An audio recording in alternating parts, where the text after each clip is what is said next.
Good morning and welcome to the Camnet Breakfast Show. I'm Patrick Soko, your usual host who loves you the most. Good to be back on the screen. Wow, interesting. And my co-host is just looking at me. How good is this? This gift. But about the most, we are going to argue about that later.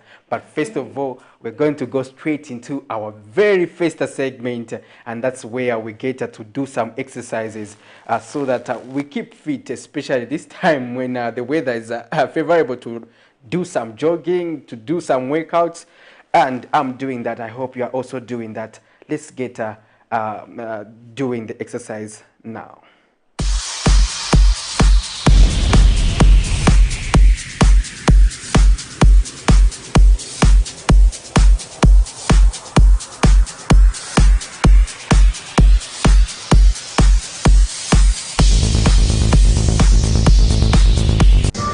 Hello guys, it's another edition. Today we are doing chest. It's your boy Harrison, aka the Fitness Puppy, here at Chonze Fitness in conjunction with the Camnet Fitness team.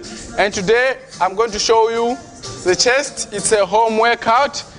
And by the way, don't forget to get yourself Chonze Fitness gym attire. It's all the way here in Kablonga. And let's go.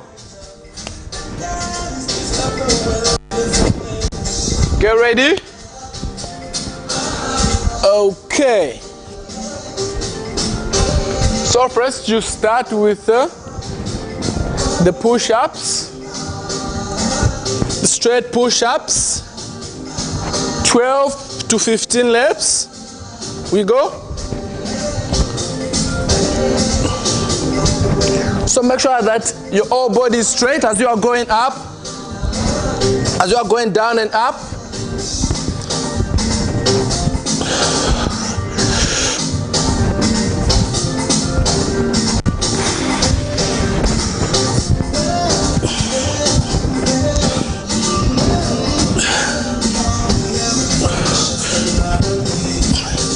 Doing a superset. After this, I'm doing a knee push-up, 15.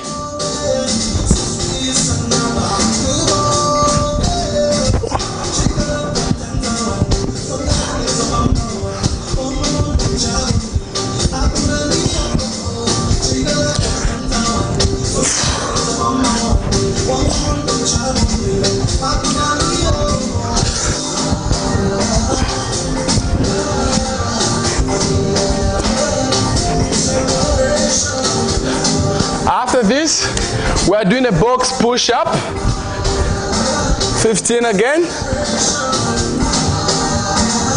Get ready.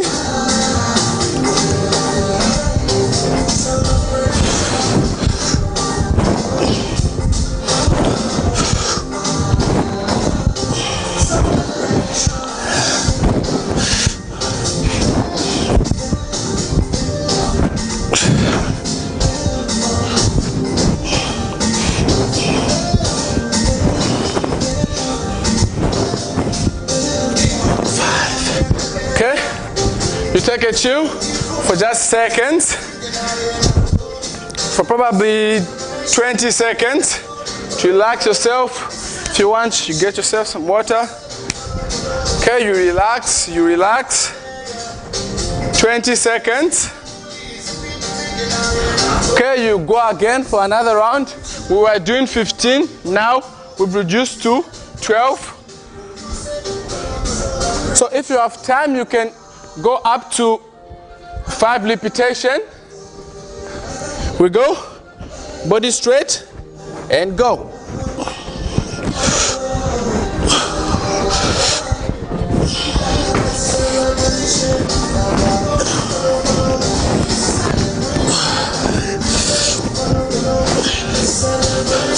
Let's go.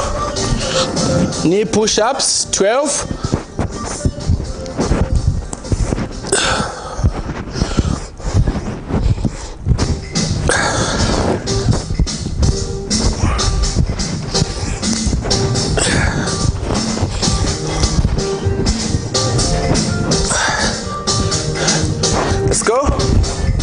box push-up, 12.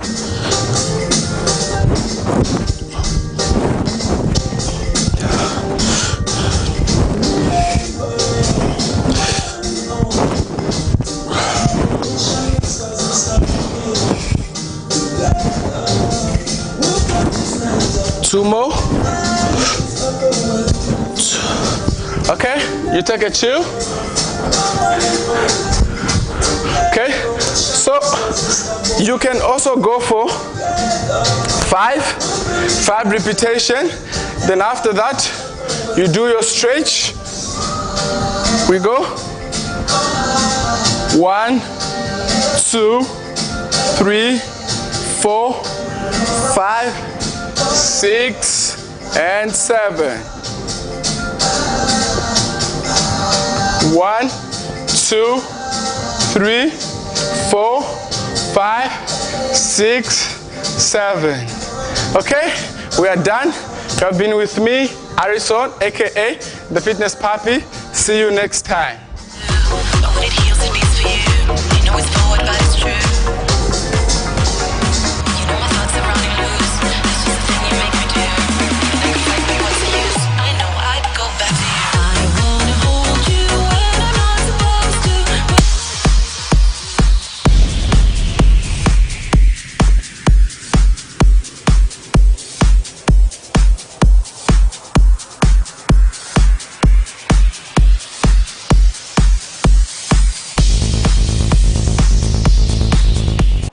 Welcome back. Well, that was our morning boost reloaded, and reloaded I mean that it has been enhanced in that we have brought diversity to it. If you remember how this is not how we used to do it way back, and now we have just added a little bit of flavor to it to just make sure that we enhance how you do your exercise, especially in the morning.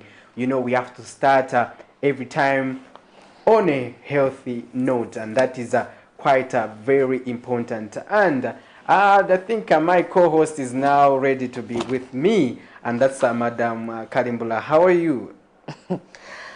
All right, thank you so much to the viewers. Thank you. I think we missed you so much. We are here, and we hope to have a great time with you up until the hour of 9, and we are the ones that love you the most. Exactly. Exactly. Because I was alone, I had to say, when I said we, I was going to say, but which speaks we? in plural. Exactly, we are aware that is you are alone. You are alone that we are aware. Now people are wondering that, how many are you? Which clan are you representing, you know? And it's very common to say, we are aware, sir. You are growing, Sharon. Am I growing? Because I'm in love. Just kidding. What's the lucky man? We are not ending there. No, you should end We there. are not ending there. People want to know. It's the festive season. It comes with a lot of happenings, and joy is one of them. Obviously, it's because of the festive season, not because of your man. I'm just kidding. You know me. Interesting. well, let's. Do we still get to talk health? Yes, indeed, we still get to talk health, but today, though, we will skip that due to time. But let's look at how the kwacha is faring against the major convertibles. Abima, kindly help us with the currencies right now. The United States dollars is buying at 16 kwacha 85 ngwe and selling at 17 kwacha 18 ngwe. The Great British Pound is buying at 20 kwacha 23 ngwe and selling at 20 kwacha 63 ngwe. The euro is at 17 kwacha 44 ngwe and selling at 17 kwacha 79 ngwe, while the South African rand is at 0.99 ngwe and selling at 1 kwacha 0.1 ngwe. Those are your money markets as of today, the 30th of November 2022. Is it the last day of the month? Exactly. Or tomorrow? You know, today. Is it Papa 30? Okay. Okay. So I'm sure we should be expecting the Energy Regulation Board Indeed. to be making those usual announcements that bring a lot of anxiety. I think we've got a news to that. You know, a little way back, months back, when they just started these monthly reviews, I think we'd all get very excited about it. We'd look forward to it, you know, with great anticipation. But like now, it's just become one of those things, you know, the excitement, the surprise, the shock, and everything that comes with such announcements is no longer there. we just take it a day in our life, you know.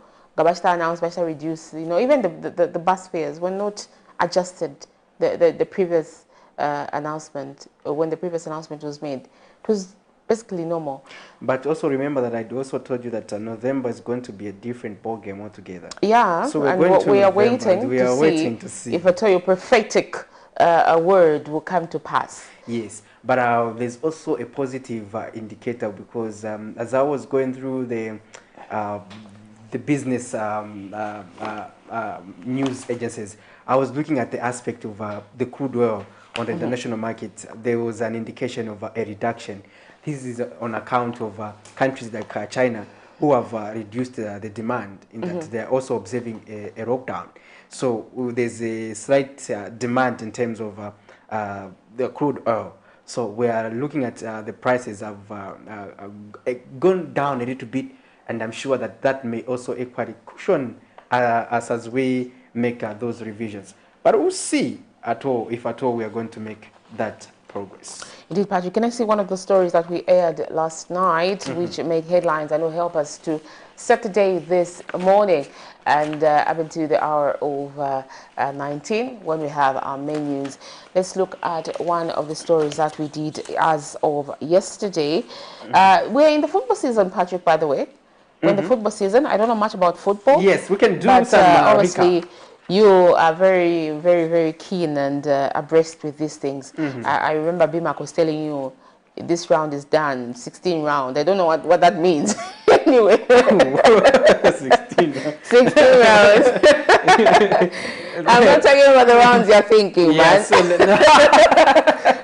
you two are very excited after me talking about the rounds. Elijah is even falling on the ground. I'm going to carry the lady of assumptions. But now let's look at how the World Cup tournament is going. This is a prestigious tournament, Sharon, which the whole world waits for, and to just get.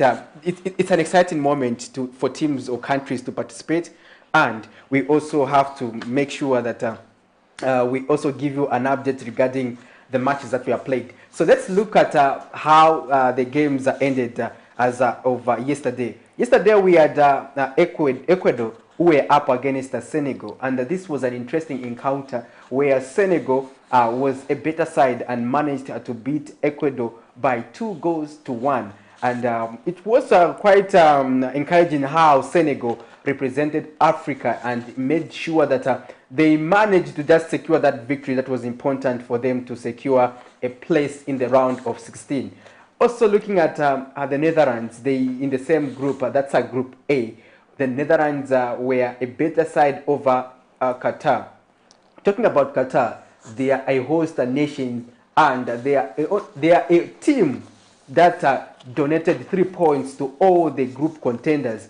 And that is unfortunate, considering they were hosting and they lost all the games. And they lost all the games. So they managed to give each of the three top other teams 3 points. Them, they got none. Apparently, they just secured a goal. That's such a consolation. And in the same day, we also had Group B. That these are games that were being played around 21 hours Central African time, and that we had Iran, who were up against the United States of America, and USA was a better side. They managed to win that match by 1-0. And also looking at Group B, still, Wales were playing England, and England just dominated the match, especially in the second half, and managed to secure all the 3 points.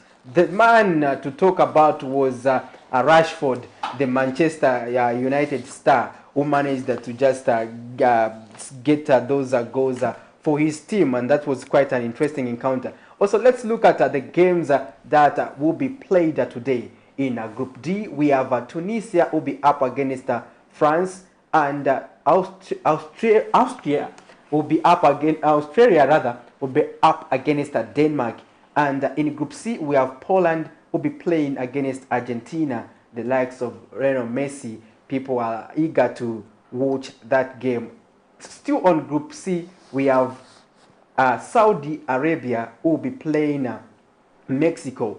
People are excited about Saudi Arabia. This is considering that Zambia Chiporoporo coach, former Chiporoporo coach Heavy Rena, who managed to help us get the first Africa Cup in terms of us winning it as Zambia, is the coach of Saudi Arabia, and Zambians are excited to just watch that game again and to see if the Saudis will manage to be the better side of Mexico. And those are the games that will be played today. Let's look at tomorrow. Tomorrow we have Croatia will be up against Belgium, and that's in Group F. And still in Group F, we have Canada up against Morocco tomorrow. We hope Morocco will represent Africa well as well, just like Senegal have done. Japan in Group E will be up against Spain, and we see Group E where Costa Rica will be up against Germany. Germany haven't been a good side in this World Cup. They only have managed to secure 1 point this far, so we'll see how that pans out. And we also have matches that will be played on Friday to just wind up the group stages for us to proceed to the round of 16. And these are Group H and Group G. In Group H, we have South Korea will be playing against Portugal, and Ghana will be up against Uruguay. And in Group G, we have Serbia up against Switzerland, and Cameroon will be playing against Brazil. And that's quite an interesting encounter, because we don't know if the boys from Yaoundé will do us proud in terms of beating the Samba boys of Brazil. Well, it's a mountain to climb, I can guarantee you of that. Those are the matches that will be played on Friday, and that will be that will signify the end of the group stage and progress to the round of 16. That's at the knockout stages. When you lose, you pack your bags. All right, Patrick, great to know how you arrived at the group 16. 16 rounds. Now I think Group 16? the picture is clear. Group 16? Yes, the round of 16.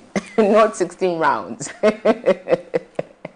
But anyways, thank you so much for still staying with us. Let's just look at one of the stories that we aired yesterday for persons living with disability, as we are about to usher them in on set so that we can discuss a number of issues regarding the applied.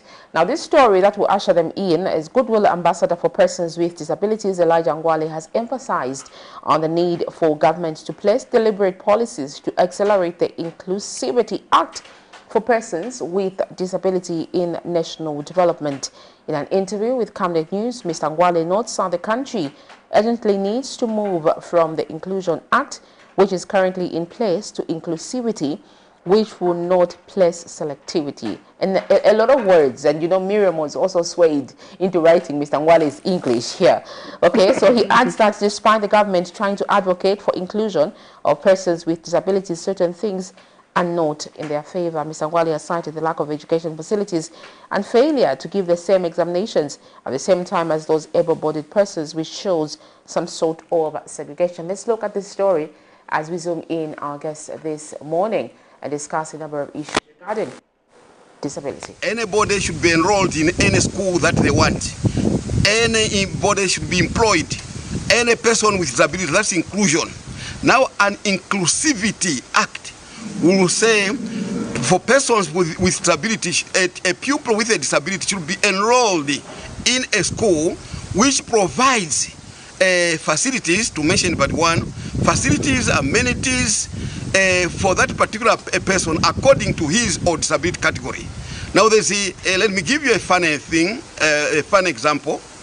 In grade 12, grade 9 and grade 12, blind candidates of grade 9, grade 12 sit for different exam altogether, different exam from that which is set by Examination Council of Zambia. Is that that is inclusion, quite all right, but is that inclusivity? No. So it's from inclusion to exclusion. There is no need for blind persons to be sitting for their own examinations. There is no need for blind persons to be excluded, to say no English, even if you didn't come for classes today because you are blind, it's all right. That's inclusion. So there's an ardent need for us to revisit, for us to revisit Persons with Abilities Act number 6 of 2012 and move it from only inclusion to inclusivity. For immediate coverage of any breaking or latest news in Zambia and around the world on Camnet television, call the numbers on your screen.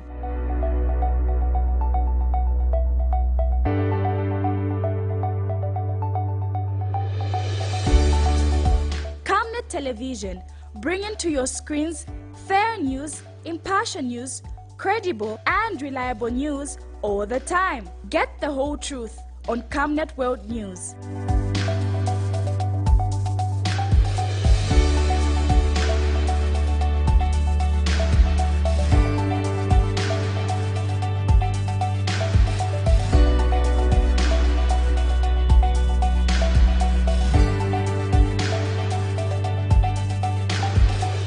Camnet Television, not just another channel. Gym.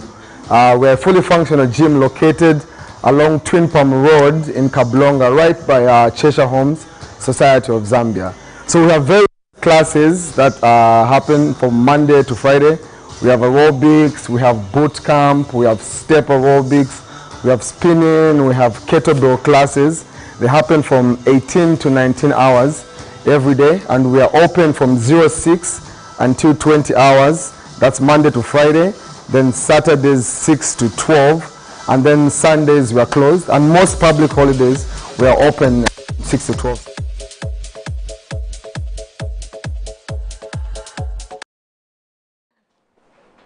All right, welcome back. You're still watching The Breakfast Show. My name is Sharon once again, and the other chair is Patrick. Right now on set, we're being joined by two gentlemen, very handsome, clean, and all, to discuss issues regarding the day that is very important to them, that is the International Day of Persons with Disabilities. And here on set we have Mr. Keshi Chisambi, who is the IDPD committee member, and also Mr. Peter Wale, who is IDPD chairperson. Gentlemen, welcome to this interview. Thank you very much. Thank you very much. We would like to say good morning to the viewers. All right, great to have you. We're very excited that you're here to discuss these issues. Patrick? Interesting. Well, the International Day for Persons with Disabilities is an annual event where countries world over get to reflect on issues pertaining to persons with disabilities. In Zambia, this day has equally been commemorated in various ways, and we have our guest today in studio to just help us understand more about this day. To get started, I'll start with you, Mr. Chisambi. Why the International Day for Persons with Disabilities? How significant is this day, and how does Zambia reflect on this important day? Thank you very much. The significance of this day is that it's a forum where people with disabilities channel their grievances with well-checked facts to Government Republic of Zambia through State House, where our friend of the Zambians, President Hakainde Hichilema, is sitting to listen to the challenges that people with disabilities do face. So on this day, we have the opportunity to disseminate this information. This is the day where we demonstrate what we, as persons with disabilities, it can be blind people, it can be people in the wheelchair, what can we do? For which sight is not essential, for which the walking is not essential.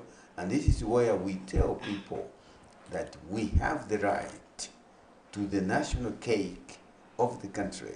It's not a privilege for us to ask for openings in employment sector, openings in good health facilities, openings in education. facilities, it is not a privilege but a right of Zambian.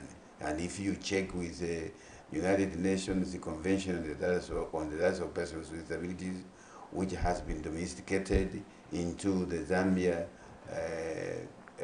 the Persons with Disabilities Act, this is where things are enshrined.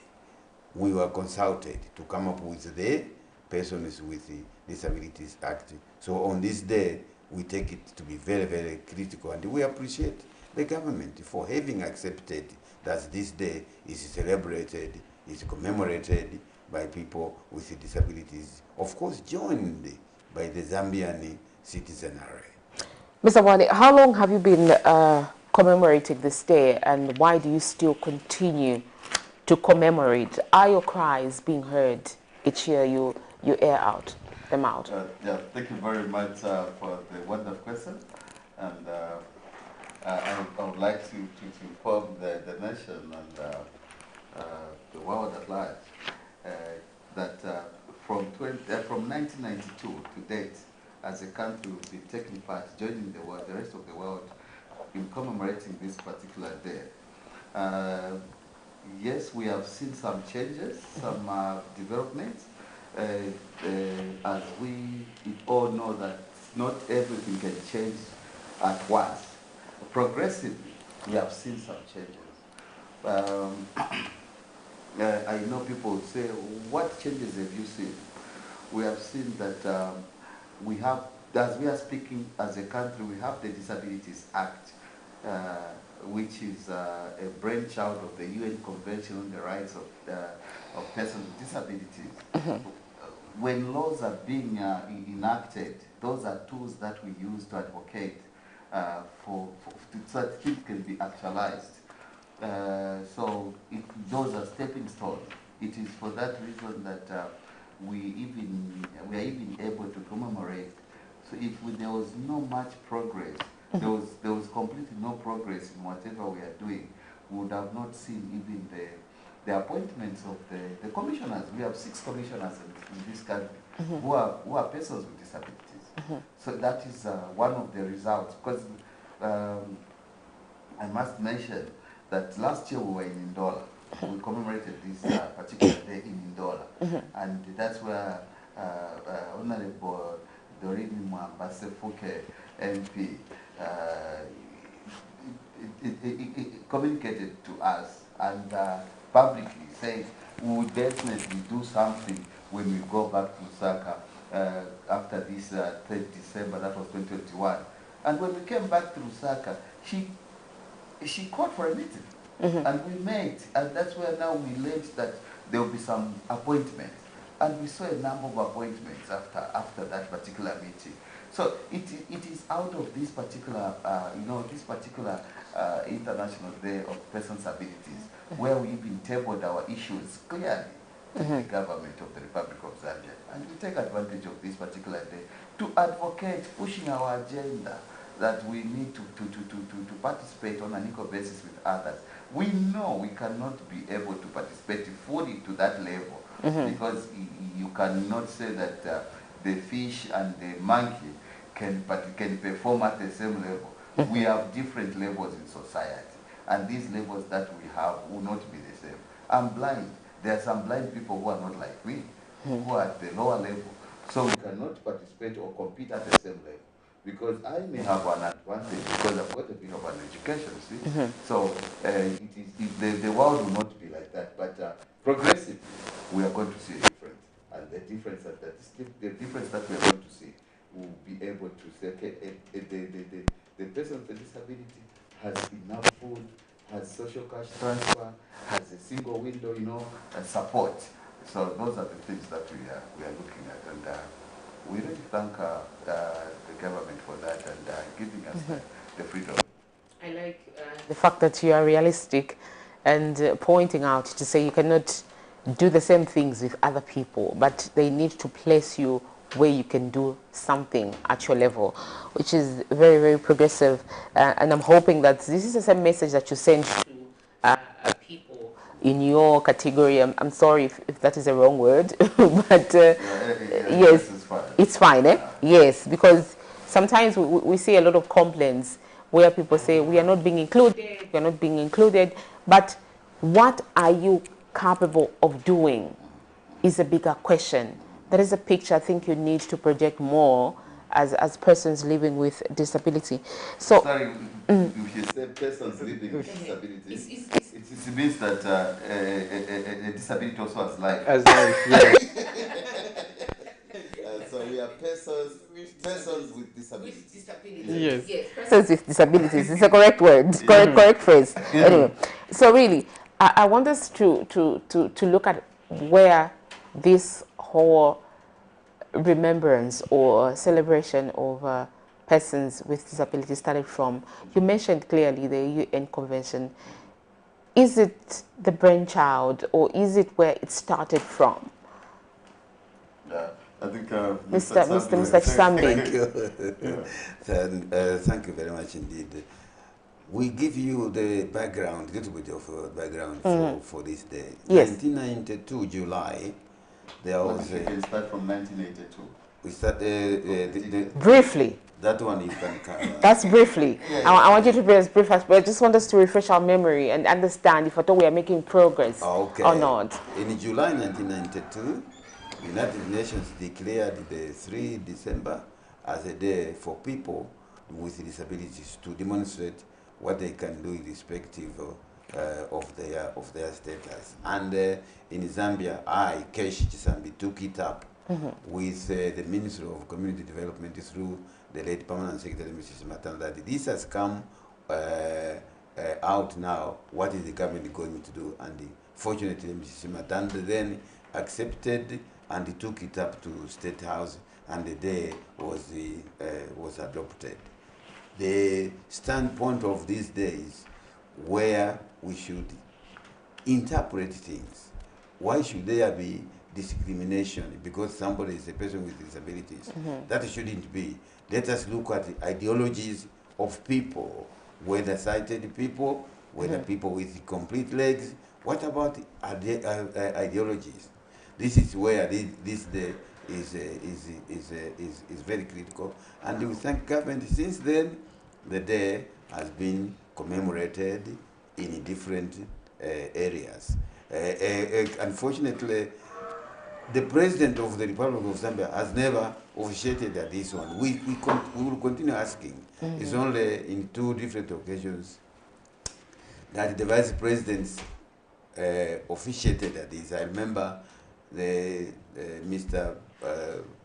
Banda, Mr. Rupia Banda officiated at this one, and I remember the other Vice President officiated. But we still look forward to one day when the President of the Republic of Zambia is going to be the guest of honor. However, we thank the ministers who have continued to represent him. We were told by Mr. Bwale that Mrs.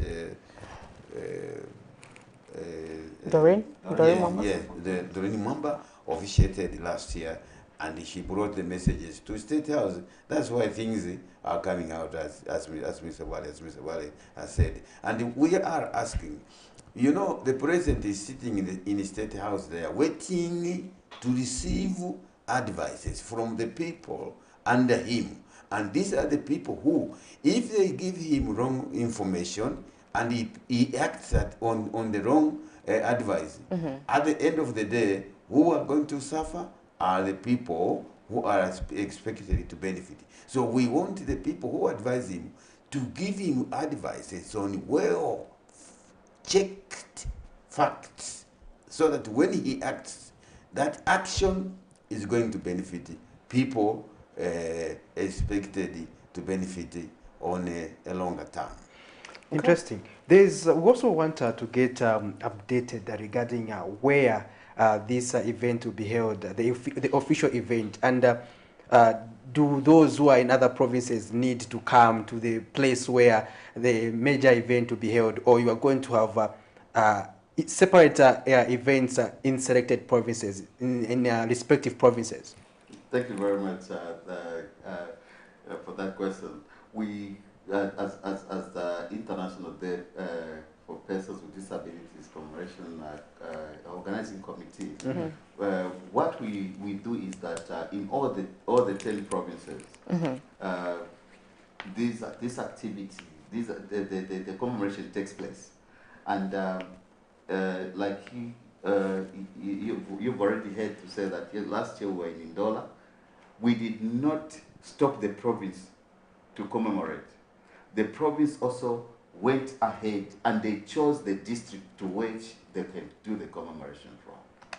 So even here in Lusaka this year, we are going to be at showgrounds. Our march past will start from the University of Zambia to the showgrounds, the main arena. And the Lusaka province office has decided to go to where? To Chongwe. They are within Lusaka, but they've gone to the district in Chongwe.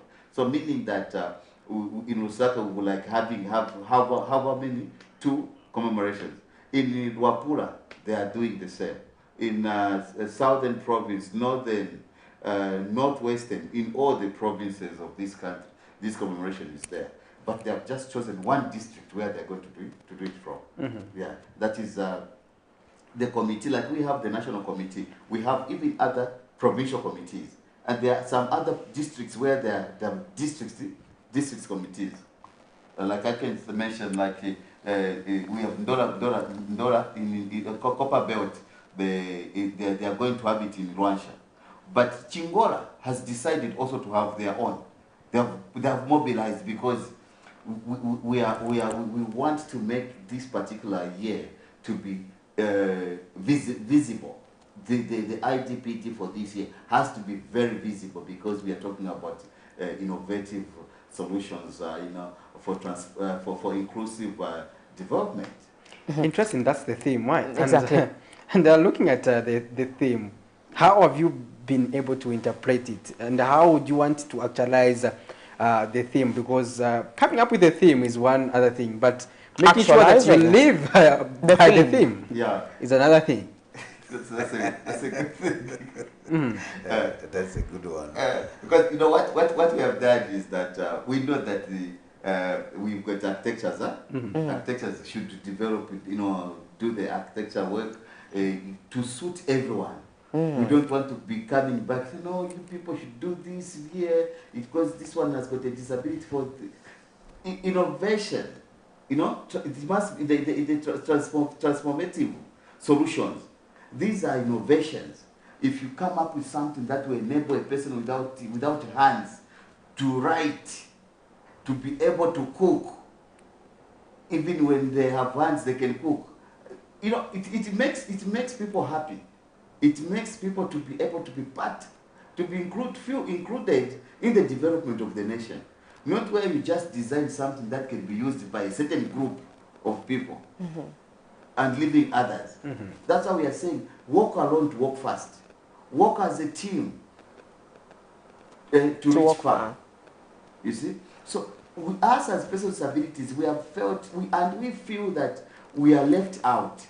And our being left out is delaying the development of this nation. Because we are equal partners in the development. We still consume the products, the services, but how are these services designed? How are these products designed? Are they benefiting us? Interesting. Yeah. And you mentioned another aspect. I'm going to be straightforward because we follow disability issues here at Camnet very much. Camnet is our home. Yes. So we prioritize those issues here. So now we look at you are talking about not being left behind. And when yourselves, amongst yourselves, you are leaving each other behind, with the Zambia Agents for Persons with Disabilities in disarray, in that others feel it is not serving its intended purpose, others feel it is under-servicing persons with disabilities, others feel the agency is not working as it should. And you leaving yourselves, first of all, behind as organizations, as the coordinating organization that's supposed to coordinate all the organizations, including Mr. Kesh Chisambi's organization. And we look at that aspect. How do you intend to bring unity in the sector? Let me come in there. one of the reasons for those confusions and shortcomings is communication breakdown. People assume that because it is the ZAPID that they can do everything at once. It is not possible because things are planned. You can hear when you say, let us get social cash transfer, ZAPID should recommend which clients should receive. This should be checked. This should be checked properly. We must ensure that we. Thank you very much for having challenged people with disabilities ourselves. You are challenging that why are we leaving others behind? It's because some leaders do feel that they are the suitable ones, forgetting the fact that to be a leader does not mean that you know everything. You are put in the leadership, but there are other people who know even much better, but you are there now. Go and consult those people to give you information on what they need to be done and what they have seen to be left behind. Then you explain and give reasons why this is. We want inclusive society, even among us people with disabilities. When it means inclusive, let us be coming together. And the reason for this commemoration on 3rd December, when people with disabilities meet together, let us iron out where misunderstandings are. Let us agree who made it wrong, who should make it right. And the person who should make it right is the president. You know, the president today is going everywhere carrying the light in his hands. Why? He doesn't want darkness to appear in his sectors of running the country. So even we, when we talk, let us be open. That's meant by taking the light with us. Interesting. So, but just to add on what Mr. Tama was commenting on, I would like to inform you to say that ZAPID has no land. ZAPID, it does not provide social cash transfer. ZAPID does not give the services that local government provides. The only challenge we have is the ministries. When persons with disabilities go to these ministries, they refer them to Ministry of Community or ZAPID. You know, making ZAPID look bad, that ZAPID is not managing the persons with disabilities, when in the actual sense, disability is a cross-cutting issue. It is a cross-cutting issue. The persons with disabilities are citizens of this nation. If persons with disabilities, if other people can, persons without disabilities or persons with hidden disabilities, because not all disabilities are visible. Yes. So we cannot say you don't have one or you have one. No, it is a human rights issue. So when a person with a disability goes to Minister of Land, say applying for land, sometimes they are sent back to where? To ZAPID, as if ZAPID owns land. It's not correct. If someone wants a loan, they're sending them to where? To ZAPID. What ZAPID, has it got money to be giving out as loans? No. If someone wants a buzzard, they are sent to ZAPID. It is not correct. That's why you find that some of our members, persons with disabilities, are getting confused. Because of the wrong information. That's why we are urging the president to put his foot down and make sure that the officers, the policy implementers, are able to implement the correct information. We have seen the president talking about us as persons with disabilities, but why is it going wrong? This is the question that we are asking ourselves, and we have identified ourselves as persons with disabilities. We have known where things are wrong. It is on the implementation part. Interesting. Yeah, Sharon, you can pick it up. How much are you doing to work on the implementation part? It's always been a challenge for not only you as ZAPID, but many organizations really. Because you've got so many members, like you mentioned, you've been following us, and we've been following issues to do with your sector. A number of issues come in. We've got people displaced here, people sleeping at their offices. How are you just trying to see to it that the whole situation is harmonized and people are made to understand the way you've made us to understand that no, ZAPID is not responsible for this? Are your members even aware? of the responsibility of this institution. Yeah. You see, just because of the name, Zambia Agency for Persons with Disabilities, it is taken to say everything that they want is there. Even the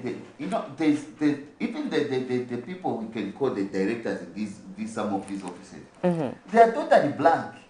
We have the laws, we have the policies which are able to speak to disability issues. Do they implement them? I can tell you, the Disabilities Act number 6 of 2012, Division 1, talks about education, that children or persons with disabilities should learn from within their communities. Is that implemented? We have to travel to other provinces. When the school is just nearby, we have the CDF, the bursaries. How many disability organizations have benefited? It's because of the way it has been cultured. You know, of course, we've got a number of barriers. Huh? We've got the attitudinal barriers, we've got the institutional barriers, and then the environmental barriers. But all these, they come from the attitudinal barrier. For you to design the questions or the interview, it is out of your attitude. The way you're going the way you look at some issues. If you look at me as a burden, you're going to treat me like that.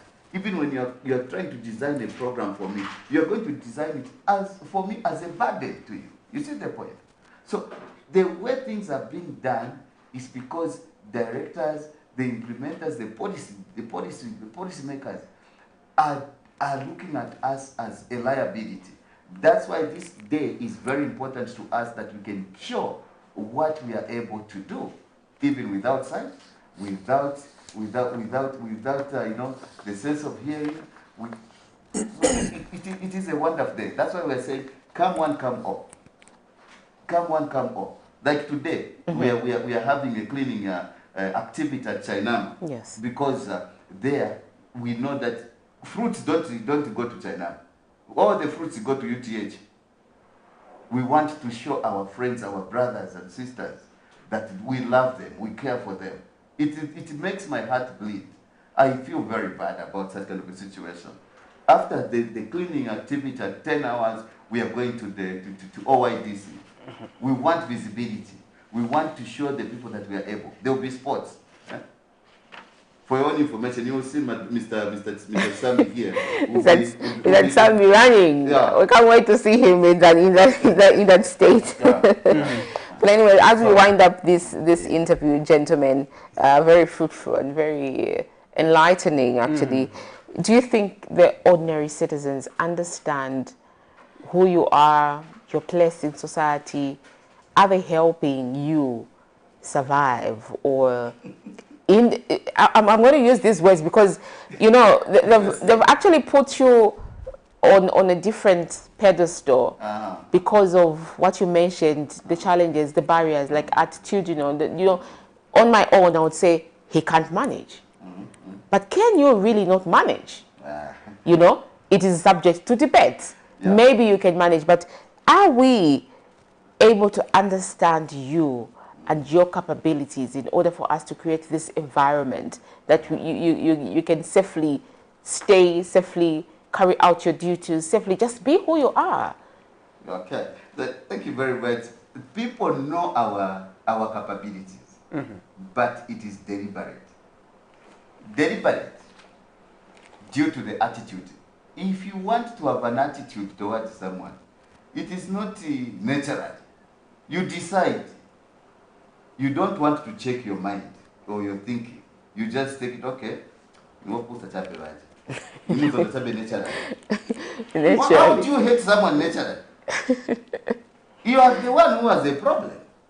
You know, this disability is not a liability on you. It is me who is not seeing. It's not you. So all you need to do is to help me to live independently. And how do you help me? I just need a very little support from you. The support system is what is important. When you look at the graveyard, what comes to your mind? You try to ignore death, but you know that death is there. That you also go there. You will go there, but you ignore. But now what about me who is living and I can also contribute to your well-being, and you ignore me, and then you put barriers, and you start laughing after me, I hit myself. into something. It is deliberate. You will see a blind person moving and then you say, Kuraiti, Kurefti, why can't you just make a move and help that person to go to the right position, the right direction? Mr. Wale, Mr. Sambi says that. As you wind down, Mr. Wale has made us laugh. Yes, thank you. You know, the problem is on land is that, as he says, you want to see people with disabilities from afar. Go close to them, ask, well, you have a problem, can I help you? Yeah. You are losing nothing. What you want is to make that person's movement easy.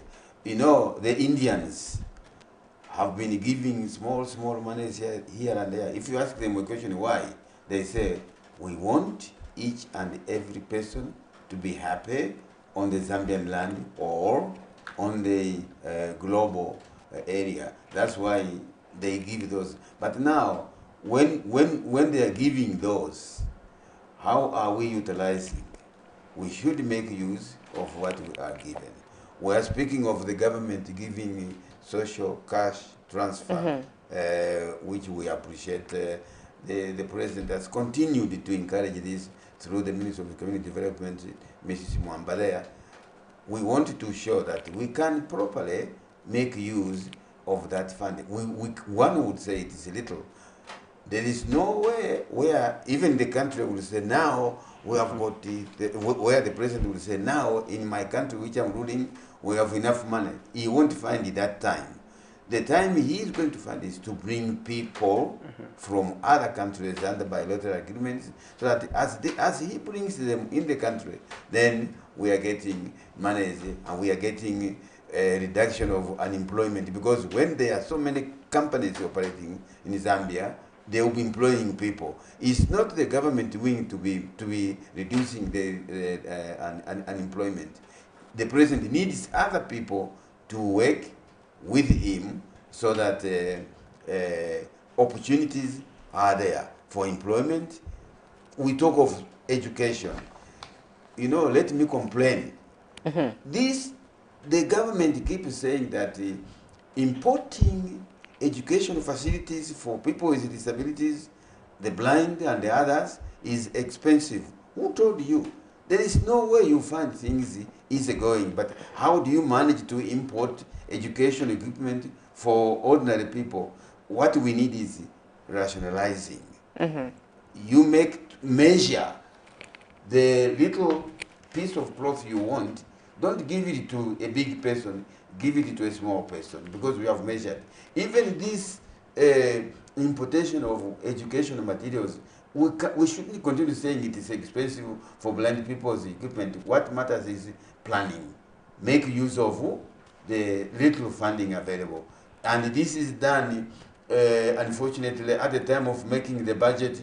These things are left, and then somebody sitting in the corner there will say, oh, we have not included people with disabilities needs in education. That's why we are given a fragment of narrow on that national budget, which makes it complicated for our educational needs to be met. What about our health needs to be met? It's because of lack of planning. So we're asking. Planning is a continuous process. It should go on.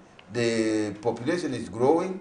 Even the planning should be based on the rapid growth of the nation of Zambia. Thank you very much. As you wind up the actual winding up, maybe your word of encouragement to your members in coming together and commemorate this day, to add a voice on your issues and how important it is for them. Because you don't want to hold a commemoration where you have 3-4 people, is it? That's a very bad situation. Yeah, so I'll start with you, yes, Mr. Thank you for the Sawadi. opportunity. The viewers out there, this day will be very colorful. I should mention and I should assure you, come and see what will happen. We are going to have John Chiti, the commissioner, on stage. We are going to have the JBS Lusaka band will be performing there. We have the Nefobza Drama Group. We have got the Library Drama Group. We've got Africa Core. Africa Core together with Celine. They will be on stage. We have a number of activities. Those that want to exhibit, they can come and exhibit at the place. We are not charging anything. Come and see what the person's abilities are able to do. And the Minister of Community Development and Social Services will be there, Madam Dorini Mwambase Fuke, MP. She will definitely grace the occasion.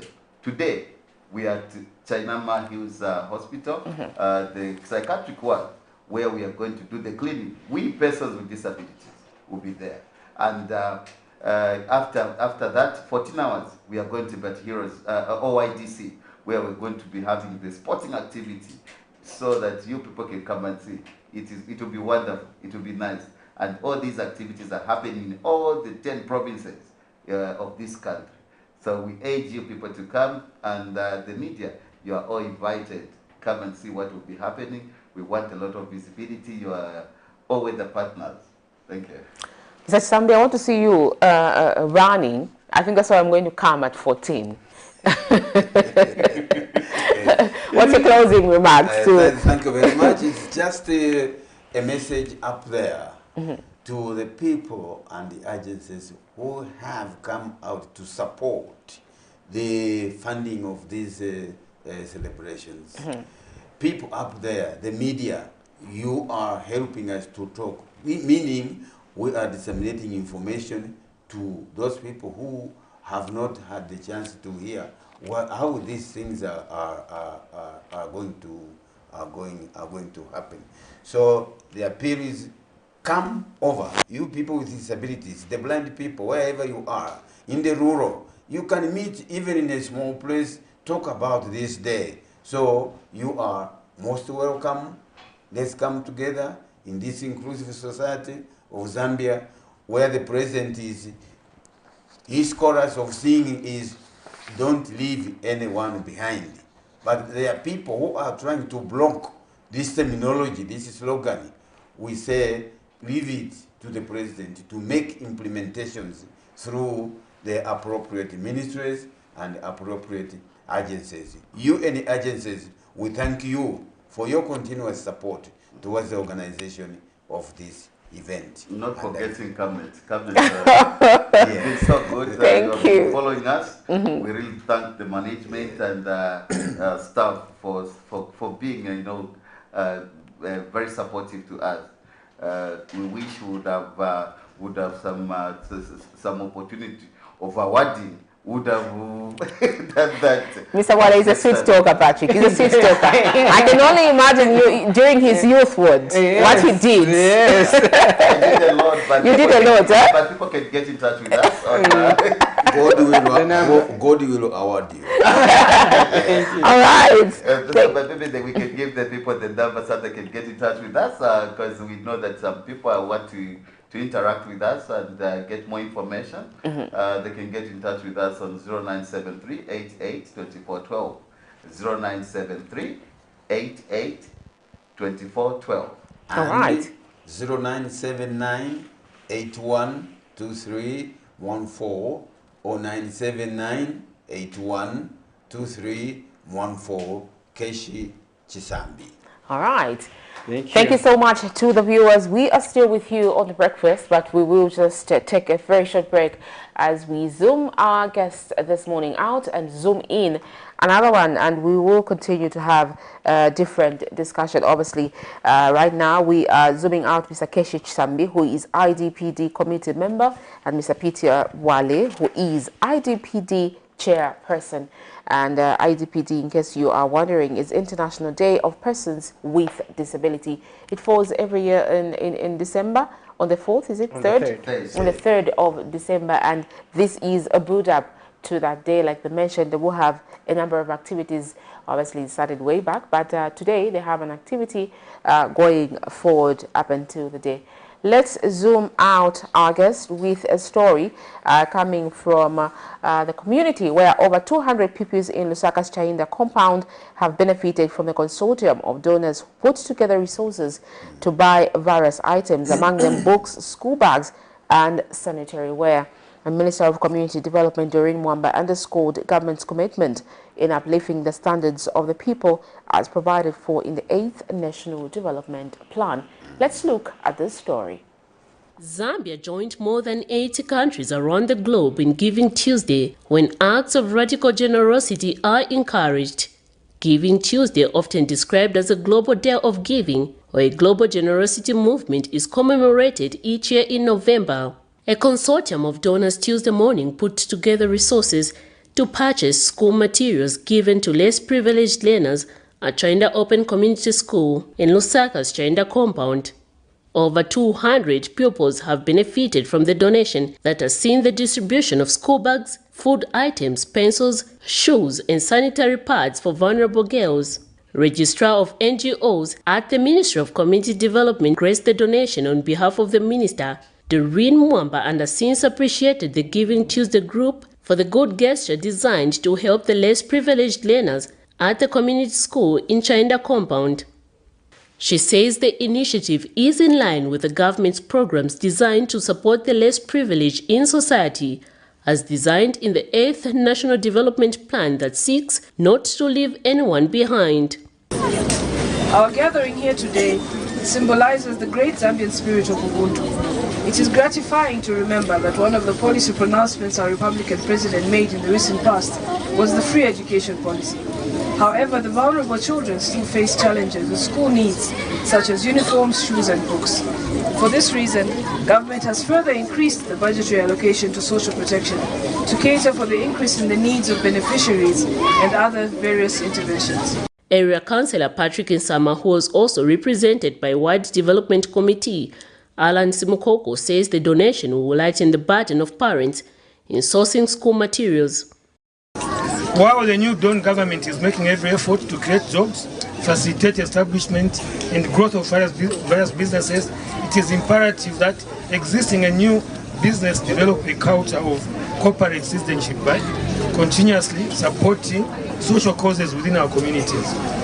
Individual citizens should equally not feel inadequate to lend a helping hand. By doing so, we are reframing and strengthening the spirit of one Zambia, one nation that we are known for. And Giving Tuesday, through its country lead, Malingose Chipeta, says the global initiative is formed to support anyone in need. She has since requested government to mandate cooperative entities to support charitable organizations. Generosity movement that encourages people to do generous things. You can show love to somebody. You can give anything. It doesn't have to be material. Even just taking your time talking to somebody that is giving. So we are also celebrating together with the world, and we are excited. And we thought the children of Chainda would benefit because of the difficulties that they're going through. So today we're giving school bags, we're giving sanitary towels, we are giving books, and we're giving pencils and pens. Meanwhile, some of the beneficiaries have expressed gratitude for the gesture. Sapato, my books, my uniforms, at least in free education but monga ban sapato, want to my sapato, my uniform, my bags. Thank you very much for the passage. Miriam Kaimba reporting for Camnet TV News.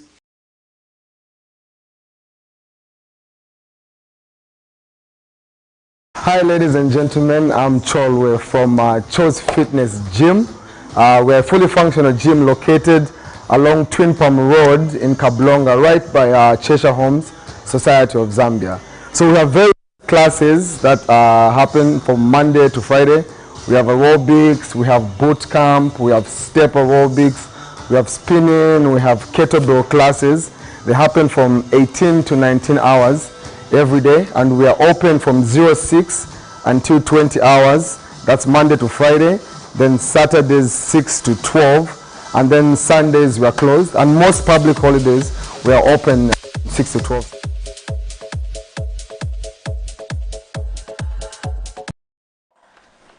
Welcome back. You are still watching the Camnet Breakfast Show with me, Patrick Soko, and Shalon Kalimbula. and we were having an interview with the disability movement, and we were hosting the organizing committee of the International Day for Persons with Disabilities. Quite a number of issues have come out of that discussion. Now is the right time for us to have our second interview of the day, and we are featuring in studio the representative from the National Restoration Party, NAREP, and he is the Deputy Secretary General, Mr. Martin Mulenga. Welcome to the program, sir. Thank you. Good morning. Thank you. We are glad that you could find time to be with us this morning. The pleasure is mine. Interesting. To just get us started with a conversation, want to know where we stand, especially as pertaining to the National Restoration Party, NAREP, and it being part of the UPND alliance. And are you done with the confusions that we had we previously? And we know this is a common feature in Zambian politics. We have the DP A and B. We had UNIP A and B. NAREP A and B. I hope we won't have a PF A and B after the convention. We won't definitely have that. Let's talk about the National Restoration Party, where we are at the moment. Oh, okay. Thank you so much. National Restoration Party today is very intact. We had challenges, yes, prior to the 2021 elections, where we had Mr. Nyirenda, who we had expelled through the National Executive Committee. When we expelled Mr. Nyirenda... Has it been brought back? Not at all. Okay. I wanted just to put things into context. We expelled him from National Restoration Party because we realized that his leadership was divisive and he was not able to listen to advice as given by the National Executive Committee and ourselves as a party. So the National Executive Committee that time decided to expel him. And Mr. Nyirenda went to court to fight for his position. And you saw what was happening in the previous regime. It took time for us to get to find our, I would say, the matter being adjudicated upon. But eventually, we saw how Mr. Nyirenda went ahead and stood. And ourselves, the National Executive Committee and ourselves, went and worked with the UPND alliance. But suffice to say that Nyirenda realized that he made a mistake and he withdrew the matter with no conditions at all. March this year, I think he's paying attention to something else other than politics, or if he's doing politics, we don't know of what he's doing. But as National Restoration Party, as we stand, we are an intact political party being headed by our acting president, Mr. Maboshe, and ourselves, and we are working smoothly, and our party is intact, and we do not have factions in NAREP. We are one intact political party. Thank you. Interesting. Now, let's talk about NAREP as being part of the United Party for National Development, UPND Alliance. What's your role there? And do you still hold the same perspective you hold about belonging to the same alliance? Mr. Soko, what drove us into working with the UPND were so many factors. Number one, we realized that under the PF regime, the country was being ruined by many things. We saw the levels of corruption that were unprecedented. We saw the levels of thuggery. We saw how there was just reckless borrowing. We saw how our country was not just respected in the manner that this country was being done. I can speak about the ills that we saw under the PF regime, and I'll take the word there. So we realized ourselves was that as a party is, what do we need to do? Let's put our heads together. It doesn't matter who becomes president or who goes into government as a party. But what was important was to making sure that these ills that I was talking about are gotten rid of. That's what propelled those of us that were in the National Restoration Party and those of our colleagues that thought we needed to work together with the UPND. That's how we agreed and floated President Hakainde Hichilema. And I think we did justice. And we saw how President Hakainde Hichilema won convincingly by over 1 million votes, because our call was to making sure that we remove the Patriotic Front, which was ruined our country, I must mention. And we achieved that. But moving forward, we wanted to see a country where we are able to express ourselves freely, and we are able to see that happen. We wanted a country where we're going to see our children go to school, not having to get worried about having to pay education in terms of school fees. And we are seeing that being actualized through our colleagues, the UPND. We want to have a country where you're going to trade, regardless of which political party that you affiliate to in the markets. We saw how, if you are UPND, you are in the market. The PF cadres will just come and hack you with a panga. We saw those things happening. Our civil servants were working in fear, because if you do not toe the line of the PF that time, we saw how the PF cadres would barge into someone's office and threaten them with dismissal, or threaten them that if they do not agree with what the PF cadres wanted, then they will not be able to work with the government. We saw that and we realized this is not how a country can be. Let's put in people that will bring law and order in the country. We needed to have sanity, and we are seeing that there is sanity in the country now. We are free, we can talk about this, we can criticize government. The media now is free. We can see how people can register political parties and be able to do what they want to do, because we voted in our colleagues who are able to do the right thing. Why are you speaking for the media? I can speak for the media because I saw how we are being okay. We saw some media TV station was probably closed. Some radio stations, you are being interviewed, someone would walk in and... Madam Karamba, do Mr. Murenga a favor by reminding him of a recent event. Exactly. The one in Petauke? Yes. The Petauke incident, really. But really, Mr. Murenga, what are you responding to? I've not asked. Oh, okay. Because we are about to relax. I'm very much relaxed. Calm down. Sure. You know, you talked about people being free and the police being feared then and now. Do you think this power that people have is just now being mishandled, in that they are able to attack people who are supposed to protect them simply because they voted what they call abuse out? Are you happy with what you saw in Petauke, Eastern Province, where police officers were brutalized? The area was bloody. You know? Petauke or Katete? Katete, sorry. Yeah, sure. Are you happy with that scenery? Really? That was so bad a situation, I must mention, where people had to do whatever they did. And look at what we're talking about. We have a situation where if people are found wanting, the police are allowed to go and work and respond swiftly, and nothing and nobody will interfere in the way they operate. We saw how the police were intimidated to an extent that someone would go to Central Police, the biggest police station, I would say, in Zambia, and we saw how police officers were being slapped. Can that be a country? No. We saw that happen under the PF regime. But it's happening now. But what we are saying is that a wrong yesterday and a wrong today does not make a right.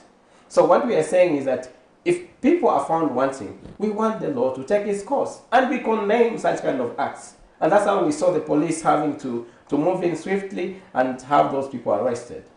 Are you happy with the situation so far, insofar as making sure that there's peace, there's calm? Are we moving towards the right direction, or is there something missing? Because not much has changed. If at all we're still experiencing what we experienced then and now, then what change did people vote for? Are we saying in the same manner that it was?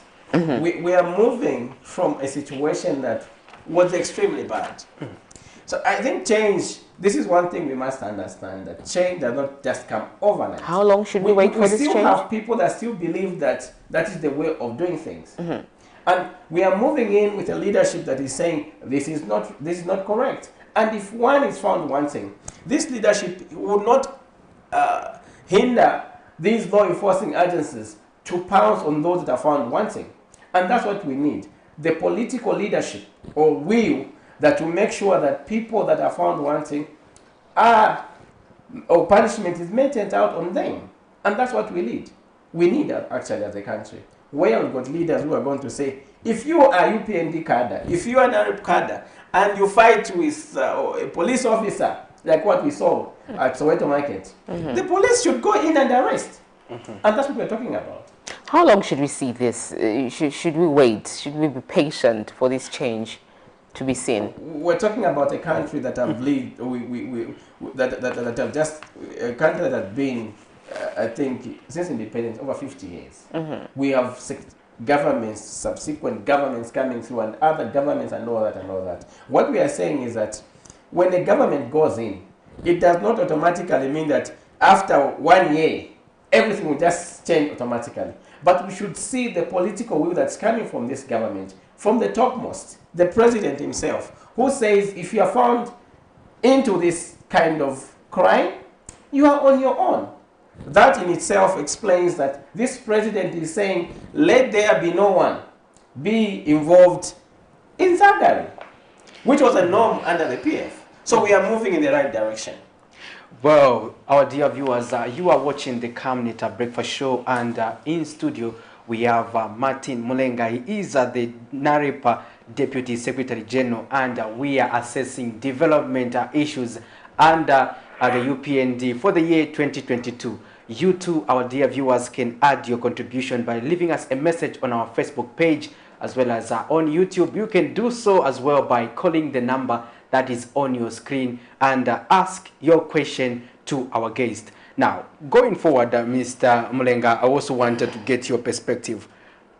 On this very chair, we have hosted the government critics who have been of the view that life is now becoming too hard, that there is no money, and that things are getting hard under the UPND compared to the PF.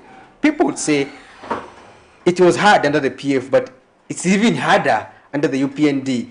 There is no money, and people are hardly finding it difficult, rather, to have 3 meals a day as promised by this UPND alliance under the leadership of President Hakainde Hichilema. What do you have to say about that? You know what, Mr. Soko? The UPND inherited a government that was debt-ridden. You were not aware that the country had debt. So let me just explain this. Yes. We found ourselves in a situation where this country was ailing. If it were a person, I would say you are in the ICU. Then if you are in ICU, you can't be resuscitated by one injection. And they want to see you run up from here to Matero, whereas you've been ailing for a long time. That is impossible. So is the economy. There are certain fundamentals that need to be put right for things to move in a certain direction. And this UPND government is saying we are putting things right such that our tomorrow can be better. Look at the date. This government has managed to get the IMF debt bailout package, which the PF were highly talking about for a period of years, for a number of years. We're talking about no debt relief, the IMF will give us money. They were even putting posters in their campaigns that they were going to have some debt relief through the IMF.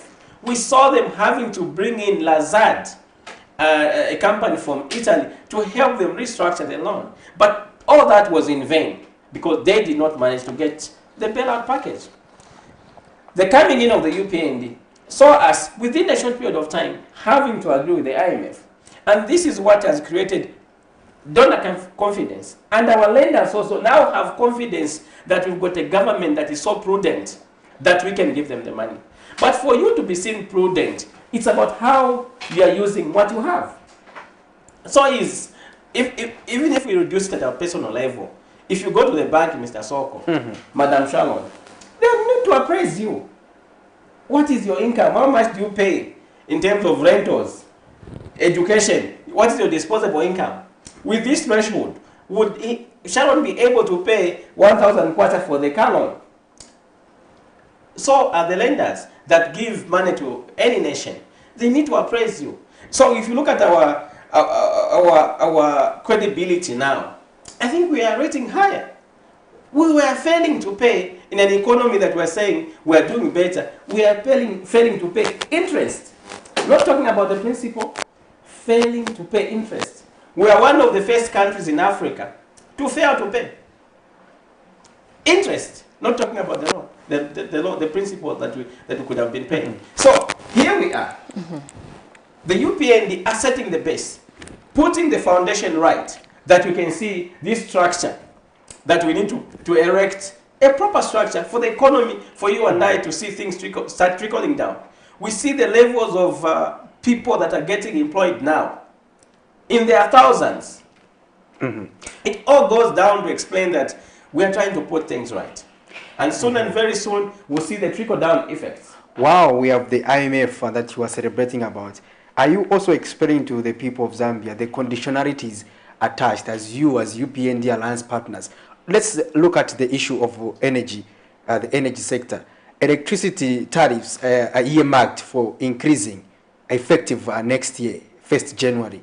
Now, most Zambians at the moment, I am aware that you do interact with many citizens in the compound. They are failing or they are struggling to meet the current tariff. What will happen of them, especially when electricity tariffs are increased? And what do we talk about issues pertaining to rural electrification? The same IMF bailout package you are celebrating and the same challenges that it is coming up with. Why are you not also explaining the challenges it is coming with? Okay. One of the things that I think people must understand, that one of the things that the IMF is coming with is probably to get rid of issues to do with subsidies. This country and this economy was not able to sustain itself through borrowing. You cannot borrow to an extent that you suffocate yourselves to a situation where you can't do anything else other than to borrow. The levels at which we are borrowing were unsustainable. If it were a person, you can call yourself bankrupt because you have a car, you have a house, even the food is borrowed, and yet you are in a suit. Then if the people that gave you money, the lenders say, today on the 30th of November, we want our money back. Bring the car, bring the house, and you remain destitute. So it is what was this country. And this government that is so responsible thought about how do we look at the situation that we have now, how do we come out, and the years to come. And that's what they are doing. Let's discuss with our lenders. Let's see how we can pay back. Let's see how we can reserve a little that we are paying for subsidies and push it into education, because some of our children in the compounds were not able to go to school because their parents were not able to pay them for their school fees. For the sake of this country to grow economically, we need to have an educated nation. Why are you putting at education? Education was nearly subsidized. Your English, Mr. Soko, is good out of the education that you got. Isn't it? No, it shouldn't. But okay, for how long really are we going to wait for? Are we? Yeah. So, for how long are we going to wait? This call. Oh, sure. For how long are we going to wait and hoping, keep hoping? Hello, good morning. Good morning. Hello. Okay. Anyway, just keep trying. We want to hear you air your grievances or your issues or your praise. Are you a praise singer, by the way, for the UPND? You know that the walls of Jericho were brought down by, you being a Christian, were brought down by those that were praise singing. And they brought the walls down. Praise singing, there's nothing bad about it. Interesting. Okay. Now, Mr. Mlenga, I interrupted you on your perspective on education because I was looking at education. It was nearly subsidized because even under the previous administration, it was about 200 kwacha per term. That's the level they had reduced it to. Yeah. Now you make it. The others are arguing to say you make it free and subject children to congestion in classrooms and sitting down because there are no desks What about sustainable development number 4, which seeks to ensure quality and inclusive education for? Let's look at the aspect of quality education, Mr. Mulenga. Okay. Do we just want to enroll? Enroll for the sake of enrolling. This question must be twofold. At the same time, answer it twofold. I'll answer it twofold. Yes. The other way that I'll answer it is this way. If it means there's congestion, it tells us one thing. There were children that were being deprived of their opportunity of being in school. That's why there is more An numbers. upsurge of people being enrolled? So now, because of the numbers, it tells you if there were 40 in Kamanga, at Kamanga Basic School in grade 1, now there are 65 at Kamanga Basic School. The 15 or the 40 that were there were on the desks, sitting on the desks. The others now are sitting down. This government is not sitting idle to seeing the situation just be the way it is. They are saying, let's increase the CDF. Let's have community-based participation in terms of projects that would now do desks. And you've been hearing, I think the media are on top of this thing, that we've seen now how schools are being given more and more desks, You can't just change things overnight. Those are sitting down because the number of desks that are going into these schools, now they'll have an opportunity to sit on the desks. Not only are we talking about the desks, we're also talking about more teachers. If the classes were 3, now there will be 4 for grade 1s because there's another teacher that has come into this school because of the over 30,000 teachers that have been put into the mainstream in terms of teaching. So we are getting to sort out this problem in a very systematic way. And this is a good problem. For me, if they are saying more children are sitting down now, then this government is putting in more desks, creating employment for those that are manufacturing desks and giving them an income, at the same time employing the young sister to Sharon now to be a teacher at Kamanga Basic School. We are sorting out the problem. So this problem cannot be sorted out overnight. Let's be realistic. And this is just about what is happening. Let's talk about prior to the August 12 general election, you, alongside other alliance partners, you were on the mountain hill saying the PF has been delaying to distribute farming inputs. And even if at the month of August, you would complain as opposition political parties. But this is November. But this is November.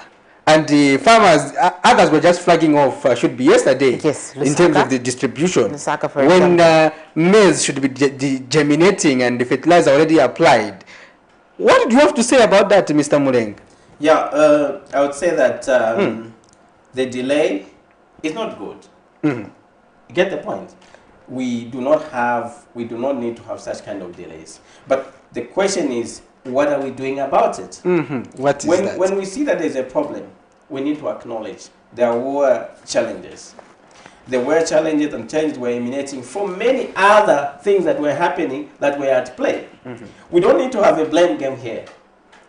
There were challenges to do with FISIP. And you know, this FISIP program, we've had it for over 20 years. When I was in secondary school, we're talking about FISIP. My students are finishing school talking about FISIP. You know, FISIP was meant to have farmers that will be given fertilizer and whatever inputs, then wean them off. But this government, from the time we've had MMD, we had 20 years of MMD, we had PF for 10 years, 30 years.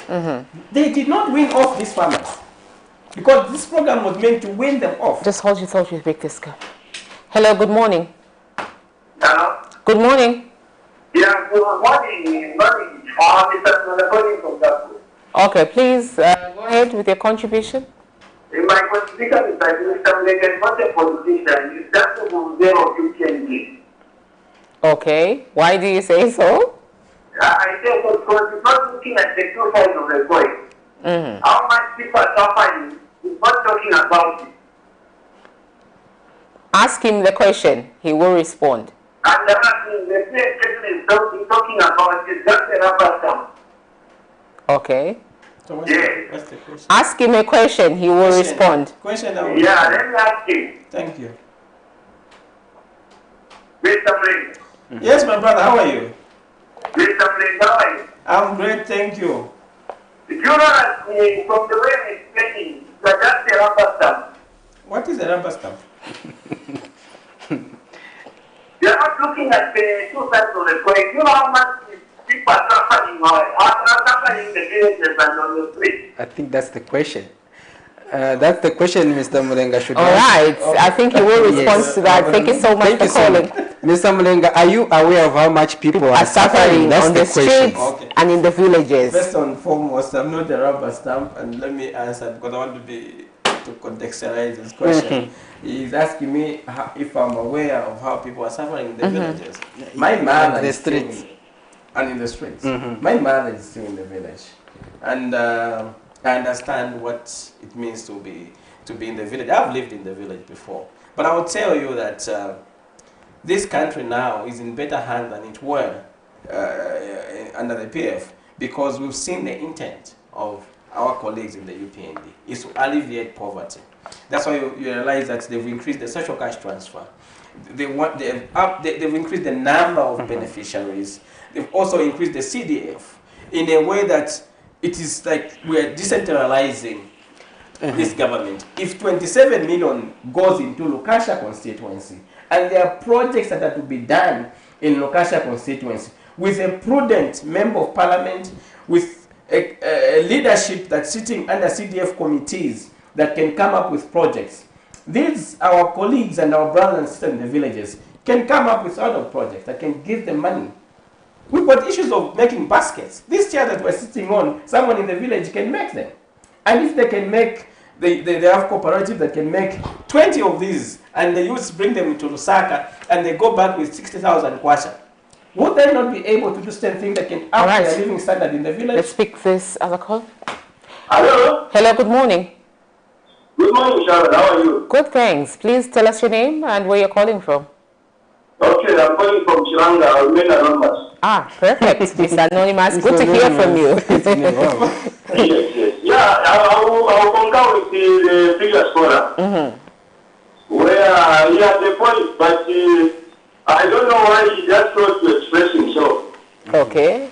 That man there who is seated there, Mr. Mulenga, who is the Deputy Secretary General of Polare, with me, I will start by saying he doesn't deserve that position. Because he is a person who is coming to explain on certain things which are happening. Sharon, you had asked him my question to say, what is the difference happening now where cadres are beating police officers and the previous regime? He has failed to explain. And when he says that we live in the village, you are not in the village now, you are in town, and your mother, which is in the village, she is suffering. So if you are a serious person, look at the way people are suffering in the community. Conduct a survey where you go to Galingalinda. People are telling you even to eat a local place. And you are even you are pressing that problem in patient. People are they all of them making this? You are being realistic. And you don't just be a singer because you want to attach to, to be attached to UPND because you want an employment. But where you are there, that is abstracted. So come on, don't compare PF with yourself. PF has abstracted, it has abstracted now. And when you talk about the other thing is that's here about the distribution of the price. What have you answered? You are saying no, yeah, that one is wrong. You are debating things which we didn't know. No, not even a single district has been supplied enough. So to be a politician, you need to be balanced. And the problem why you guys you are not delivering is because you are French singers. Because where you are, you don't have even you are probably in the chairman even from the world. So you just jump to be a Secretary General. What is Secretary General? All right. Thank you, Mr. Anonymous. We appreciate your call and your contribution. This PF member does not understand that I was PF. I was above the world chairman of PF, so he didn't know me. How do you know he's a PF member? You know, I was. He's anonymous. I want to tell him that I understand PF like this because I was a PF member. Well, yeah. Having been one of the people that participated in the PF. When Sata was president, one of the first people that said PF in Northwestern Province, I was one of them. So I understand PF probably than my friend that is anonymous. He's failing even to come out himself to explain who he is. We understand PF.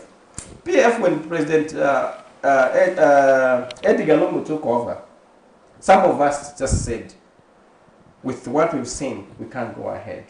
We are the ones that told PF that you're going to lose these elections.